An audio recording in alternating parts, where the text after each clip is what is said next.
They say opposites attract. Well, how about these opposites? Daddies and sons. You're listening to Daddy and Son. A podcast where we explore the dynamics of daddy and son relationships, multi-generational views, and everything else in between.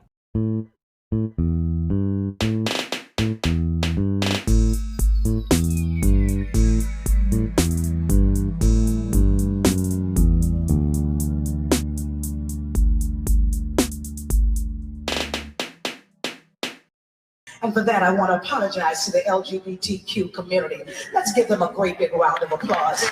We want them to have strength and to sincerely know that we must all do the work to embrace all of God's people and show forth his love to everyone. Amen.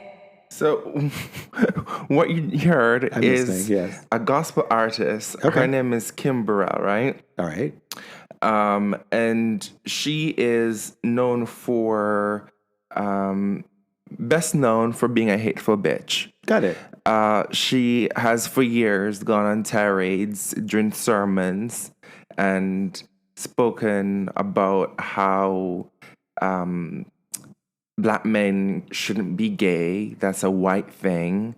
Or has gone on to talk about if you're gay, spit on if you have a child that's gay, spit on them and get the spit will get the blessings of the Lord inside of them. Wow, that's a new kind of holy water in my world. No. Is that what we're calling it these days? Maybe. She is just a really hateful bitch. Like, I can't tell you how much I despise Kim Burrell. And it's ironic and kind of sad because she was one of those figures, iconic gospel figures, kind of like a Kirk Franklin. Oh, sure. That all like black kids kind of grew up with, you know, hearing the music being played. But no more. You know, so I don't know which diva whispered in her ears and told her to put it where the sun don't shine. Mm-hmm. But at the SAG Awards, she came back and gave an apology. And that's why she was saying, oh, we need to give the LGBTQ community a round of applause. Sorry, just like give a great big round of applause to all of the gays. Interesting. So maybe someone came out in her family. Maybe her manager said, I usually skim 10% off of your salary and I'll take 15 if you don't start treating the gays properly. Because, you know, money talks. Oh, yeah. You know, so, whenever the money stop moneying. Yeah. Because I think people underestimate the power of the pink dollar. Whenever the money stop moneying, that's what happens. We end up, you know, giving a great big round of applause for the gays. Right. Well, right. You know what? We'll do the same. We're going to give a big round of applause for all the gays. Yay, yay gays. Because it's June and it's Pride Month. You know, welcome back everyone to this secular show over here, what we call Daddy and Son. Daddy isn't here today, but you know who's here with us? Our favorite guest, Madre Mayo. Thank you for having me. How you doing? How have you been? Not bad. The week has been great, and I'm appreciative to be here today. So thank you for having me. I'm glad that you can come and join us for this special Pride episode or June kickoff, because as you know, I've been away for the past few weeks. So folks have been getting the pre-recorded podcast. That's what we've been releasing. But we're going to get back on track and we're going to give the girls fresh material. Fresh material. That sounds awesome. And, you know, in theme with speaking of Kim Burrell and apologizing to the gay community. And I'm always going to be the one who is going to stand up for the gays. Even though a lot of the white gays don't stand up for me, but I'm going to stand up for all the gays. I will. Gracious. Thank you. I'll be swinging hands, fisticuffs, because guess what? Everyone needs to be protected. Agreed. You know, everyone needs to be protected. And that kind of leads into the discussion that we're going to be having today. And today we're going to be kind of talking about the apology that the world needs to be giving back to the gay community because of all they've taken from us, whether it's our vernacular or creativity or technology or weave, whatever they snatch from us. We need it back. Yes. And so we're going to kind of be just talking about pride in general, corporate sponsorship or the lack thereof, and the forgotten meaning behind why pride matters. So I'm just going to ask you, you've kind of been testing the temperature around Toronto over the past couple weeks since, we're in the latter quarter of June. What is the temperature you're feeling right now for Pride this year? How is it feeling for you? I would say if I'm sitting around in a pub with friends, or if I'm having a conversation over supper or a meal, I would say most people feel like this is a bit of an activist pride because we see the world not being particularly good around us, even though we are in a good state as it relates to Canadians. There are no laws falling at this point in Canada. There's no overt discrimination. There's no politician who's being anti-gay. So if it's a matter of compare and contrast, I feel both that we are feeling a little activisty here in this neighborhood, but we're also feeling like, whew, I'm glad it's not us. Well, you know what they say, rights are like abs. If you don't maintain them, they disappear. So I would agree. I particularly I'm kind of feeling like it was a close call with the recent election. It was like a small dodge off the bullet, Matrix style, bending backwards like Keanu Reeves. Yes. And I, particularly in this moment, feel like we need to remind people that not because, especially to the younger generation, I'm talking about the Gen Alphas and the Gen Zs, that not because like you were raised in this world where it's normal to see two men, we are now seeing an attack on human rights on all levels, and we're seeing an attack on what has been established as the status quo to just be full of hate. Yeah. And so if we relax, if we just sit back and not take action, not remind people of how we got to where we are today and why it's important to keep fighting for the next level, for what we need to unlock next. Okay, so we have unlocked gay marriage, but what else do we need to unlock? Gender affirming care. We need to unlock recognition in the workplace or even in benefits for all gay and trans people. So this is, I think, the activism part of it is spot on. You've hit the nail right on the head. You've gotten it right on the nose. And one of the things that I think folks should be doing this year, in spite of all the big companies, the big ones that usually throw millions at Toronto Pride that are pulling out, such names as Google or CIBC.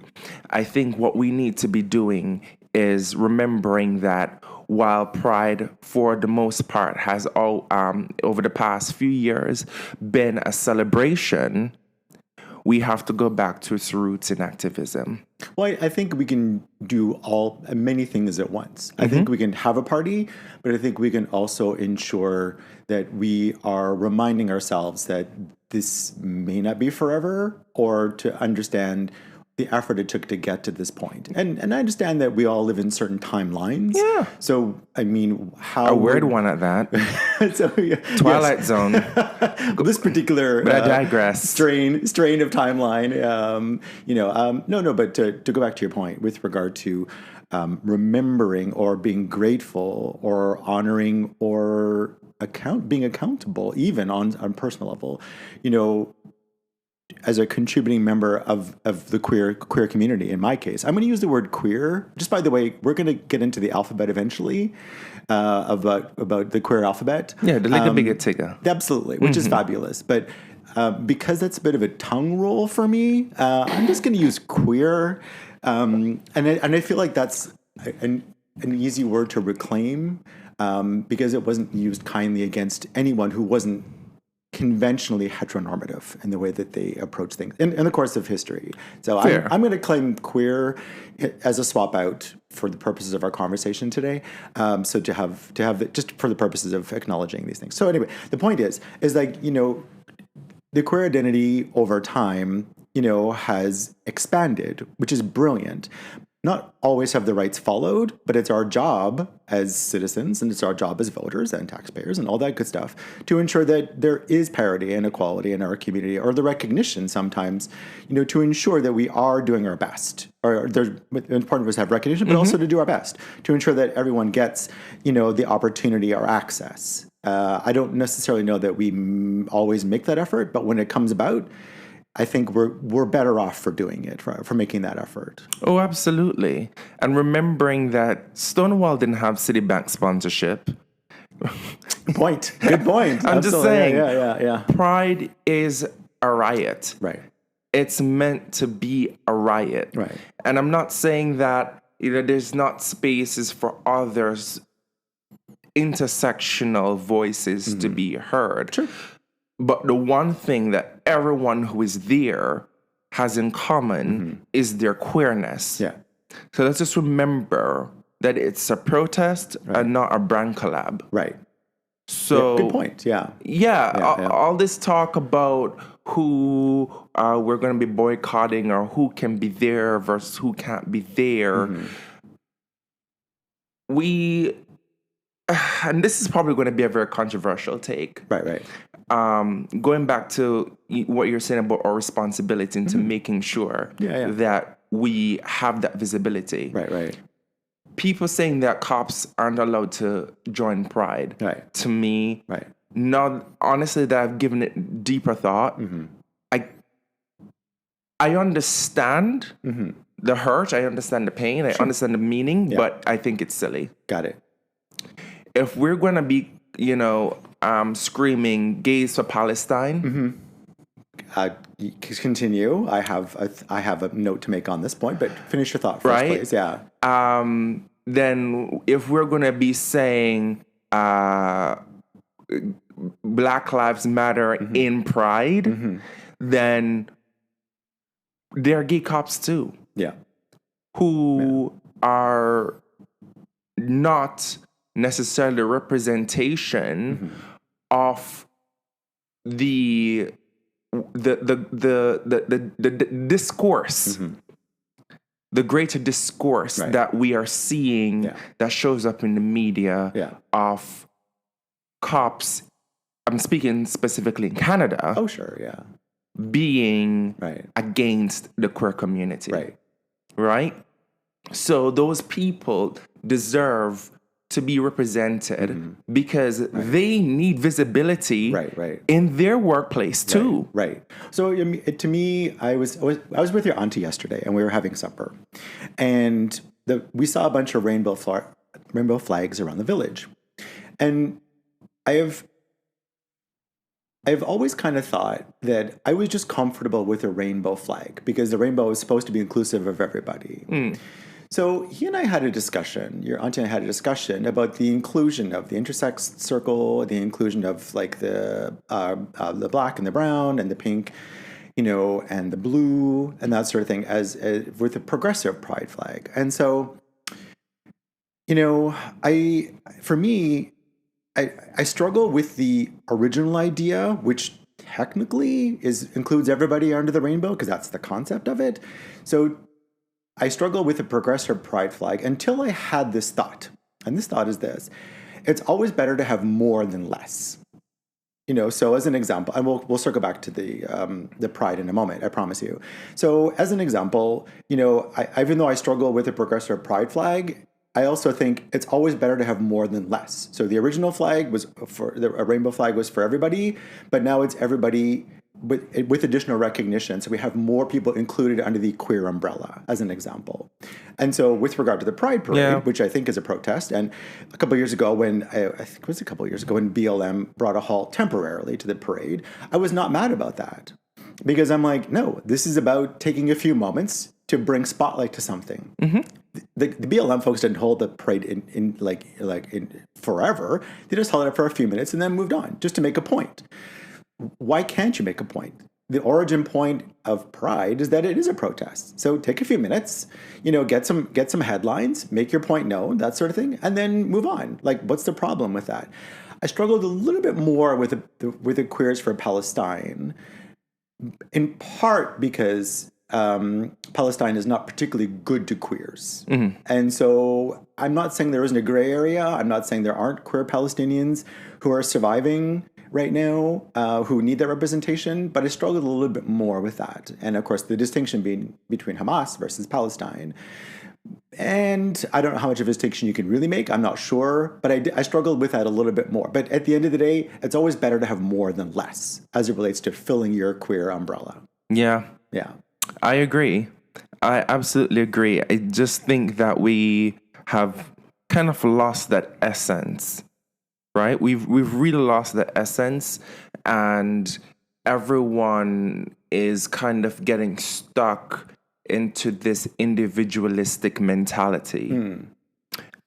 And this is what I fear when people look to the US as the status quo. This is what I fear when people look to the US as the standard, because they're not. They really are not. It's not just about us. When I say us, I'm speaking about you as a white queer person or me as a black queer person. Mm-hmm. It's about all identities. Mm-hmm. Now, where I get a little bit messed up is when we start invoking things that have nothing to do with sexuality and sexual identity. Got it. And oof. Again, hot take. Mm-hmm. But I'll set this up for you. Okay, go. Yeah. So while I was away, I was at UK Pride. I went to UK Pride. Shout out to Portsmouth Pride. Shout out to all the Portsmouth gays. A round of applause for all the Portsmouth gays. You look great in photographs. Great teeth, by the way. Great teeth. Great smiles. I'm with you. So we were on the float, and I'm seeing all these different flags that I have no idea what they are. Sure. So I looked at like a few persons around me on the floor, and I was like, do you know what flag this is?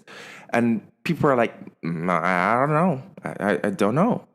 Because people only knew like the trans flag and the original pride flag and the updated one. Mm-hmm. And there was this one that was kind of like a blue, not blue, a green and white. And I was like, what does that even mean? So the executive director for Pride, for Portsmouth Pride, he came up and he said, oh, that is the flag for asexual. Okay, got it. I said, oh, I guess because people, I guess, discriminate against people who don't want to have sex. I don't know. Sure. My exact response. Then a few blocks down the street, I saw a couple walking, a guy and a girl, and the girl was wearing the rainbow flag on her back as a cape. The guy had another flag that was purple, black, and white. It's like, what the hell is this now? Yeah. Like, what fresh hell? So I'm like, as I turned back to the executive director for Portsmouth Pride, I'm like, what is this? Yeah. To which he said, and I genuinely hope I'm not misgendering them, because I think they're transitioning. Oh, got it. But they present as a male, so I'm going to call them a him. Sure. Yeah. If I'm wrong, and anyone is listening from Portsmouth, please correct me. My apologies. But they were like, I don't know, and I feel bad that I don't know. I'm like, why do you feel bad that you don't know? Right. Like, the goalpost keeps moving. It does. It just keeps moving. So we Googled it, or maybe it was ChatGPT. I don't know, one of the girls. Yeah. But AI told us it means aromantic. I have to admit, I am completely ignorant of what the fuck that even means. Girl. Right. I'm waving my hands in the air. You and me both. Right. So we had to take a look up Yeah. and find out what aromantic means. And Yeah. aromantic just means that you're someone who have no desire to be in a romantic relationship. Right. You're more of your ideology is in one night stands, and you have no desire to do anything romantic. Or you are romantic averse. Okay. No, I struggle with that. To which we jokingly looked at one of the members of our party, a friend of mine, and said, "Oh, look, we found a representation for you, a flag for you." Right. The one night standers. Right. I cannot wrap my head around how. Remember what I told you? Yeah. A guy and a girl walking down the street, hand in hand, interlocked, skipping down the seafront. Right. She's wearing the pride flag. Right. He's wearing the aromantic flag. Right. What the hell? So I struggle with this because I don't see how that's either a gender, a sex, or an orientation. That's where I struggle with that flag. An agenda or Sorry, a gender? I apologize. I don't see how that categorizes as either a gender, a sex, or an orientation. Okay, so a gender, Sorry, not an agenda. Yeah, not an agenda. Okay, we have to be specific for fair. Let me the straight articulate. listeners, Of because you course. know how they are these days. Yes. Fair enough. Fair enough. So I like, and you can make a flag for anything, of course. I mean, cities have flags. Countries have flags, and we just assume that to have meaning because of location and memory and history and that kind of thing. Yeah. And so I get the meaning behind that, but I have to say, like, in terms of, and I guess maybe this qualifies as an identity. Maybe that's what that's supposed to be, and if that is, then so be it. And if it's not popular, well, then it's just not popular. I mean, I don't think we have to give it a grade. I just think it's just, someone just came up with this, or a few people came up with this, with a common idea of what this is supposed to be. And it's an identity. And okay. I think it's ridiculous. I'm sorry, and I don't mean to offend anyone, but at some point, the message is lost. The protest becomes a comic, and the message ends up becoming a comedy.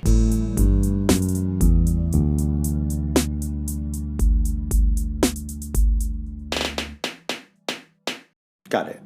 So in terms of message lost, this is where I'm going to go back to the alphabet mafia, as the right wing likes to call it, the LGBTQ, 2IA plus, and then add your own suffixes to that. Your salad with the bacon. I cannot honestly remember all of them at this moment. Thank you, Tim Hortons and Grey Goose.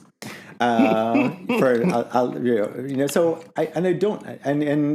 I understand the concept of inclusivity. I understand the concept of wanting to belong or be identified, that sort of thing. And then part of me thinks, like, is some of the message getting lost the more we add things onto the alphabet? Yeah. I don't know the answer to the question, because I think it's more important to ask the question than it necessarily is to have a conclusionary point. Because this in part, in terms of the queer identity, and I'll refer back now to the queer identity because I'm comfortable with the word queer to overarchingly talk about the community. Yeah, gayness. Sorry, gayness, yeah. Or, as I like to say, being a practicing homosexual. But I mean, of course, it's just more than just us, right? Right, absolutely.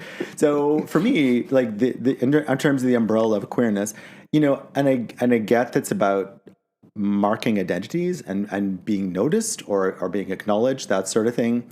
And I guess maybe the question is, does it, for all intent and purpose, does it dilute the brand? Does it dilute the brand of queerness? And I don't know. So I don't know the answer to the question, but I will say this, because I'm comfortable saying this, because I've given it some thought. I don't know that ally is included in the alphabet, the LGBTQ alphabet. But for me, ally is not a noun. Ally is a verb. So for me, when I look at, like, do you include ally in that formula? My answer is, I personally don't think so. I want you to say that again for the folks in the back of the room. Sure. So for me, allies are super important. We wouldn't have got to where we are today if it wasn't for women. Let's put it that way. Because a lot of women, especially in the politics and the realm of culture, have like been allied with gay men. As gay men, we often identify with women more quickly, certainly in terms of our divas in movies, certainly in terms of our music artists, certainly in terms of how we are, or even our comedians for that matter. Yeah. So for me, allies are super important, but for me, allyship is a verb and it's not a noun. I like how you say women and not having a specificity between cis women, trans women, just women. Right. Well, actually, let me be slightly more specific on the women. And I say this as someone who is like a mid-50s gay male who actually, pretty much generationally speaking, escaped the AIDS crisis. Now, I'll speak for the generation that's lost. The gay men between the ages of, let's say, 55, my age, and 70, who were wiped out as a result of HIV and AIDS. It was the women of that, the lesbians specifically of that time, that were supportive when no one else was there to support us as gay men. So I think it's a deserving shout out. When the world was a little bit softer on them. Yes. Yeah. Yeah. Or maybe the fact that they weren't necessarily as visible, or no one considered them to be, and by that I mean the lesbians. Everyone thought of them slightly differently. But I just wanted to say that I just want to give a shout out, to the older lesbians in our sphere, because they were the ones that were supporting, like, our uncles who passed away due to AIDS in a world where they were otherwise the gays were otherwise shunned out. It was the older lesbians, the generation before us, that were super helpful and a great resource in a time when most people would just sooner turn us away. Amen. So I just wanted to give that shout out, to my older lesbian crew, and in general, but not always, if I see an older lesbian at the bar, I will usually buy her a drink. I don't know that she was responsible, for like being helpful, but bitch can have a drink on my account. It's fine. That's my 2025. That is a part of my 2025 goal. I want to make a lesbian friend. Got it. Like a proper friend, like the type of friend that you can call and just chop it up with and invite over to the barbecue or the cookout. Yeah. But I just keep finding myself with more fag hags. Gotcha.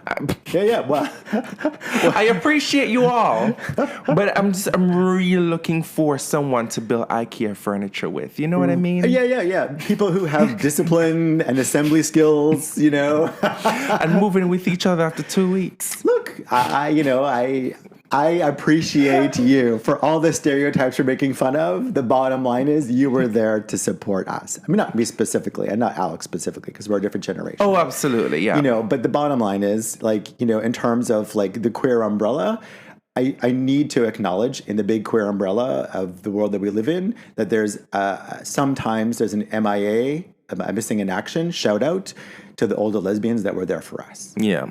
So I'm just trying to roll back into the queerness. Oh, no, I agree with you 100%. And this is why I think that we need to be extremely careful about how we go about, because I know we're trying to be an inclusive community, but I think we're inclusive in the wrong ways and the wrong things. We're quicker, and hear me out, and this is going to ruffle some feathers. Sure. But I think that we're quicker to accept people having a Z-them pronoun Right. than we are to accept ethnic diversity within the gay and the queer community. Interesting. That is my purview. That is my observation. Right. And we're just this close. I'm squinting with my fingers. We're this close from adding a leaf into the circle of the pride flag for tree huggers. The vegans. Right. Yeah. You know, it keeps going on. Yeah. The LGBTQ. Right. It should have stayed there. Gotcha. Right? I think when we start getting into things like asexual, aromantic, it's non-disclosure. I don't know. Right. All the different things. Right. The message becomes really convoluted, and this is where I believe that if you're a proud asexual, then great, more power to you. Do that on your own time. Right. Do that as a part of your own messaging. If you are aromantic and you don't believe in roses and red wine, great, more power to you. Do that on your own time. But when you're convoluting the message, I believe this is where people get fatigued by the messaging, and we start to lose people. And that's why I said that I think it's really become more of a comic now. Got it. It's more of a comedy. Gotcha.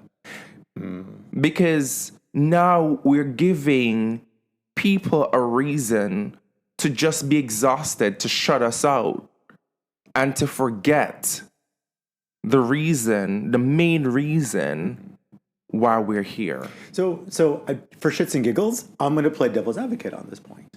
Go ahead. And I'll go back to not the flag, because we've already exhausted the flag point, at least I think anyway.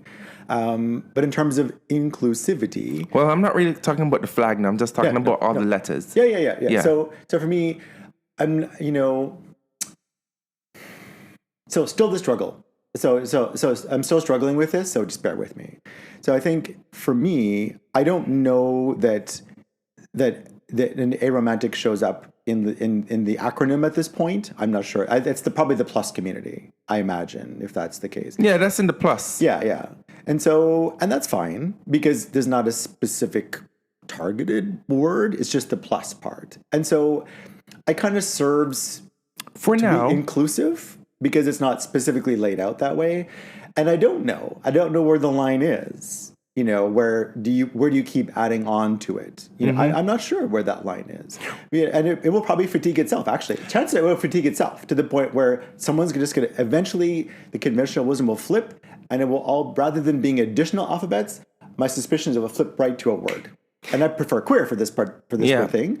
But someone else may come up with another word. And don't get me wrong, I have love and support for everyone. This is specifically in my belief in messaging and the package. Got it. I don't believe we need to conflate everything. We don't. You don't go to a tech conference and discuss plumbing. You don't go to a women's march and discuss prostate cancer, circumcision. You know what I mean? You know what I mean? It's just, yeah. It's giving me going to KFC and ordering tacos. Gotcha. I gotcha. Yeah. Granted, Right. I did go to this place, which is a knockoff KFC, in I think it's Southampton, maybe it's in Portsmouth. I don't know. It's called Ken's. Look it up. Anybody listening, I swear to gosh, like look at Ken's. Even look at the lettering. It's basically a knockoff of KFC. Got it. But girl, they sell everything.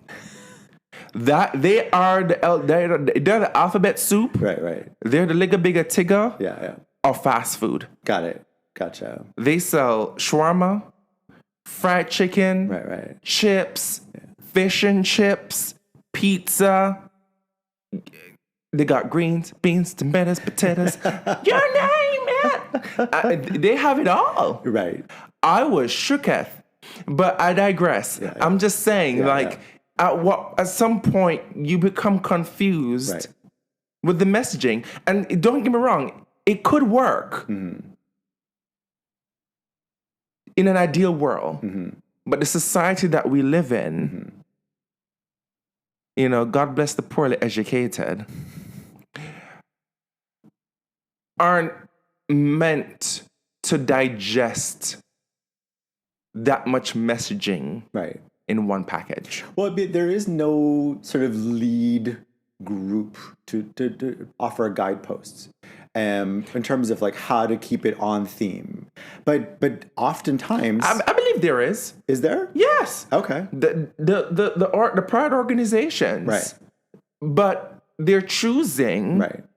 to not stick true to their pussy. They're choosing Right. to move the goalposts Right. for every and anything. Got it. And at what point Right. do they say, Right. I'm happy for you, we love you, we support you. Right. Here's some resources to go form your own NGO. Here's some resources to go book the street and assemble. Here's a blueprint, here's a plan. Right. Food for thought. I think so. I think it's worth some for consideration. Yeah. Speaking of which, that kind of reminds me of this Instagram video that I saw the other day, where this guy was going on about when you're a straight man DJing at the Pride Party. You've heard it before? I saw the same one. Yeah. Of course. Hey, Shim, hey, what's your program, ho? What's your program? What's your program, ho? What's your program? It hits hard. Girl, squirrel, dog, meow like a cat, or rip it like a frog. What's your program, ho? What's your program? What's your program, ho? What's your program? Hey. Girl, she a boy. She girl, transgender, bisexual, done cut off his testicle. The cut off his testicle. When I tell you, I was like, can I get the full length version to this song, Right. please? Oh, because you had to watch again, or somehow. It cut short. You know how from the whole Instagram thing. is on a loop, Yes, and it only absolutely, gives you a certain amount of time. Yeah. But I was vibing with it. I gotcha. I was completely vibing with it. Right. But I saw mixed messaging online in the comment section, which Yeah. I love it. I live Yeah. in the comment section. Yeah. But I believe that we have to approach these things with humor. Mm-hmm. And I think probably the reason why as Black people Mm-hmm. we do that, it's because that's all I divide Black people into two camps. Okay. The camp of people that lean into to laughter and joy and comedy. Right. You hear people talk about this buzzword called Black joy. Gotcha. Of course. Right? Yeah, I have. Yeah. You have that camp of people because that's what we've had to lean into to Right. find our own Right. self-progression, self-care, self-love, self-motivation. Then you have the camp of Blacks who lean in on religion, right? And those guys are the ones that are Jesus everything. Jesus will take care of the diabetes. Right. God will provide me with dinner tonight. Yeah. You know, Yeah. the overly religious ones. And we all know the black people who I'm talking about, the ones where they put God into everything. Yeah. And so I believe all of that is because we've just been so repressed as a community Yeah. that we've had to find joy in things. And I do gotcha. believe that when it comes on to hard hitting topics such as gender and sexuality, which I don't believe should be hard hitting in 2025, but here we are. Right. You know, having rights stripped away in first world countries such as the UK and the US. I do believe that comedy, or maybe a comedy of errors, is the most digestible way in which we can get back to basics. I think that's fair. Yeah. So if you hear me making fun of this or making fun of certain things, dear gentle listeners, take nothing personally. This is all done with love from my mic to your ears. So I think I'm going to wrap up for today. And I want to know if you have any final takes on today's topic. I would say in this Pride season, I'm going to borrow a line from my daughter, which is our son. I would say, be sure to give grace. Be sure to stand strong. And also be sure to be proud of what you've achieved up until this point in your life. And take note of that for the Pride season. And if someone is looking like they're having a bad time, if you can offer them an opportunity for grace or compassion, do so in a limited way, and then keep moving on and having a party. Yeah, I like that. Yeah. I want you to think of, if you're a straight listener, think of 4 gays in your life. Give them a call and just tell them that you love them. Give them a kind word. If you don't have 4 gays in your life, then what the fuck are you doing? Listening to this podcast. And if you're a gay, if you're a practicing homosexual, just go out and fuck. Have some good sex. Right. Have some good time, because you're only going to be alive for a short period of time. Right. We're here for what? A lunchtime. Plus, your collagen does decay over time. So Exactly. You know, make use of your body while you still can. In my Moya Rose voice, enjoy it while it lasts. You know, to go fuck. Just have lots of sex, but protect yourself. Right. And just remember that you only have one love and one life to live. So, as I wrap up, I'm going to do a quick game segment. Okay, go. Right? And I want to call this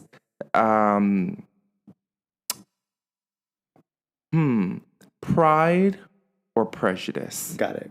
You know, I homage back to last year's Pride segment. Cute. So yeah, I'm going to call this one Pride or Prejudice. Okay, go.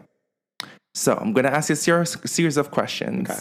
And you're going to tell me which you believe is pride or which you believe is prejudice. Got it. So, a gay man opening up the door for his partner. I would say pride. Yeah. A gay man going up to his boss and saying that he would rather not work with women and have an all-male team. I think you can turn the spotlight onto prejudice on that one. Yeah. A lesbian who prefers working with women, but all the men on their team happen to be gay. I think I'm going to go with prejudice on this one. Yeah. An AI bot for gay men that tells them all the relevant details about gay culture that they need to know, including where to go for sexual health needs, and the latest trends in the queer community. Gotcha. Probably the intention is pride. Intention. Right. Okay. The intention is you to look it up, to go through the effort to get that information. Okay. Yeah. Fear. And lastly, making jokes about the LGBTQ community. Depends who the author is. In general, it's pride. Pride in yourself for being that kind of a cunty bitch. But if it's coming from the wrong person, you can call it more prejudice. 10. So there you have it, folks. I really appreciate you coming in today. You don't know how much I really enjoy having these conversations with you, especially when it comes on to just discussing things where there is, and I love my daddy. Of course. He's a fabulous man. Of course. However, there's just certain topics that there is a lack of, don't even say interest, but a lack of depth. But I also do recognize that we are a very dynamic show of different varying views. Yeah. And I want to make sure that all our listeners they're put on. I want to put my listeners on onto everything from a very dynamic point of view. I got it. From just the one-dimensional way in which topics are being covered by either the mainstream or as we see the conversations exist on the internet. I gotcha. Good job. You're doing good work. Thank you. Out here doing the Lord's work, as they say. With that, and in closing, I want to thank everyone for listening to today's episode. And if you've made it all the way to the end, follow us on Spotify, Apple Podcasts, and subscribe to our YouTube channel at Daddy and Son Podcast. If you have any questions for the show, send them over to Daddy and Son Podcast at gmail.com. That's DADDYANDSON podcast at gmail.com, and we may read your question aloud on the show. Till next time, sons, be good to your daddies. Mother, what do you want the people to know? I want people to know that when you pay forward acts of kindness, you'll receive that back in a most unusual way at a future date. We accept that. Yeah. Oh, and one last message. Guys, take your prep, and tops, wash your balls. Bye for now.